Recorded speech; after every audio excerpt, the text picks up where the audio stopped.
Supreme কোর্টের SSC মামলায় 26,000 চাকরি বাতিলের রায়ে সমস্যার সম্মুখীন হতে চলেছে স্কুলগুলো।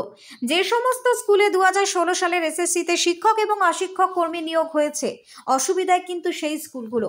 এমনিতে বিভিন্ন স্কুলে রয়েছে শিক্ষকের অপ্রতুলতা। এবার এই রায়ের দরুন বিষয়ভিত্তিক শিক্ষকের অভাবে পড়তে চলেছে স্কুলগুলো। তবে যেহেতু সুপ্রিম কোর্টের রায়, তাই এই বিষয়ে মুখ খুলতে চাননি বিভিন্ন স্কুলের চাকরিহারা থেকে প্রধান শিক্ষক। বালুরঘাট হাই স্কুলের 4 জন শিক্ষক এবং 2 জন অশিক্ষক কর্মী এই মামলার রায়ে চাকরি খোয়াতে চলেছেন। এর দরুন অসুবিধার সম্মুখীন হতে হবে স্কুলগুলোকে। বিষয়ভিত্তিক শিক্ষকের অভাবের পাশাপাশি উচ্চ মাধ্যমিক এবং একাদশের খাতা দেখা নিয়ে সমস্যা দেখা দেবে। বালুরঘাট হাই স্কুলের প্রধান শিক্ষক সৃজিত সাহা জানান, এমনিতেই স্কুলগুলোতে শিক্ষকের অপ্রতুলতা রয়েছে। সেখানে 4 জন শিক্ষক চলে গেলে বিষয়ভিত্তিক পড়ানোর ক্ষেত্রে ভীষণ রকমের অসুবিধা হবে। পাশাপাশি 2 জন ক্লারিক্যাল স্টাফ চাকরি চলে যাওয়ায় স্কুলের ক্লারিক্যাল কাজে প্রচন্ড সমস্যা হবে। অন্যদিকে যে সমস্ত চাকরিহারারা পরিবারের একমাত্র উপার্জনকারী, তারা আর্থিক সংকটে পড়বেন। এ বিষয়ে চাকরিহারা শিক্ষকেরা অনেকে এদিন স্কুলে আসেননি। যারা এসেছেন তারাও এদিন ক্যামেরার মুখোমুখি হতে চাননি। এই বিষয়ে দক্ষিণ দিনাজপুর জেলা বিদ্যালয় পরিদর্শক দেবাশিস সমাদ্দার জানান, এই দিনের রায়ের কোনো নামের লিস্ট আমাদের পাঠানো হয়নি। তবে আগের পাঠানো হাইকোর্টের লিস্ট অনুযায়ী দক্ষিণ দিনাজপুর জেলার তালিকায় 511 জন শিক্ষক এবং 70 জন অশিক্ষক কর্মীর নাম রয়েছে। অর্ডার কপি আসার পর নির্দেশ অনুযায়ী কাজ করা হবে।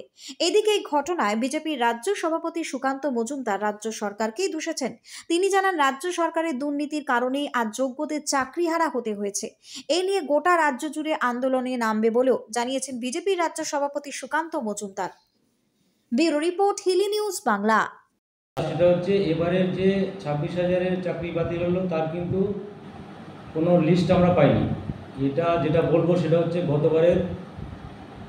গতবারে একটা এরকম হাইকোর্টের অর্ডার বেরিয়েছিল। তার ভিত্তিতে আমাদের টোটাল টিচার হচ্ছে 511, আর নন টিচিং মানে গ্রুপ সি গ্রুপ ডি হচ্ছে 70 জন। এই পুরোটাই আছে আমাদের লিস্টে, যাদের আর কি বাতিল হবে। 4 জন শিক্ষক শিক্ষিকা এবং 2 জন অফিস স্টাফ।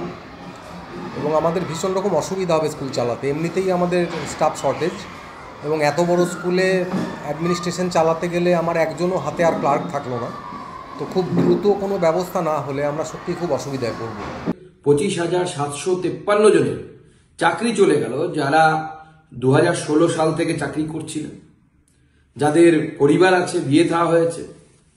আজকে যোগ্য যারা পরীক্ষা দিয়ে চাকরি পেয়েছিলেন, যারা শিক্ষক হয়েছিলেন, তাদের চাকরি আজকে চলে গেল শুধুমাত্র মমতা বন্দ্যোপাধ্যায়ের পার্টির লোকেদেরকে, অর্থাৎ অযোগ্য যারা পয়সা দিয়ে চাকরি পেয়েছিল, তাদের চাকরিটা বাঁচানোর জন্য মমতা বন্দ্যোপাধ্যায় এই পুরো 26,000 লোকের চাকরি বলিদান দিয়ে দিলেন।